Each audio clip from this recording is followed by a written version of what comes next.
it can get pretty gruesome and crazy because these kids are in these bodies where they could rip your head off.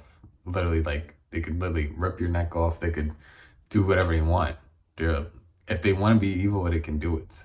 And if what they did is correct in the first episode, if they actually were able to transition the consciousness to a machine, and this is how they want people to live now, if they do that, then you have the corporation have to treat it still as a person. You can't have someone come in because they said the consciousness is easier to get to the machine from a child because the mind can still be molded. You know, it's easier to be molded than an adult. I understand that. But the thing is, if you do that, you have to realize just because you transition the consciousness and you transfer the consciousness, they're not an adult now because they're an adult body. These kids have to go to school. They have to learn morals. They have to, they have to have father figures, mother figures. They have to be, I feel like this is such a billion-dollar company. They did the work. And I understand, like, one of the kids was talking about, oh, they could just read a book and download it into their brain and they know everything about the book. I get that. But that's different. Acquiring knowledge is very different than acquiring life experience.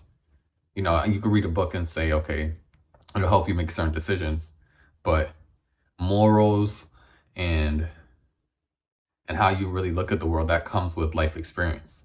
So I guess if they make maybe a certain maybe if they put the books in a certain way to go into their brain or to go into their synthetics and to go into their bodies where they could kind of maneuver into morals. I'm not sure how they would do that, but the thing is, they're still kids.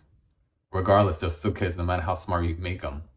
So if they have no experience, they have no experience. They could read the books, they could download the knowledge, learn how to fight, learn how to shoot. But at the end of the day, if they get angry and they just snap someone's neck, they're gonna become some psychotic. So that part of the show, at first I wasn't sure how I was feeling about it, but then the more I thought about it, a lot of questions was like tapping on my brain. I was like, I am interested in it still, as well as the alien part of the show, but I want the corporation to be more accountable for that. It's like, what do you think is gonna happen? These are still kids. They should show them like in school or something. They keep showing them like off on their own doing little things, but like they need to have like a structure. Like, okay, they need to be in school. Like they need to like literally show them like having that structure. Otherwise, they're not gonna be raised. They're just gonna be like they're pretty much gonna be like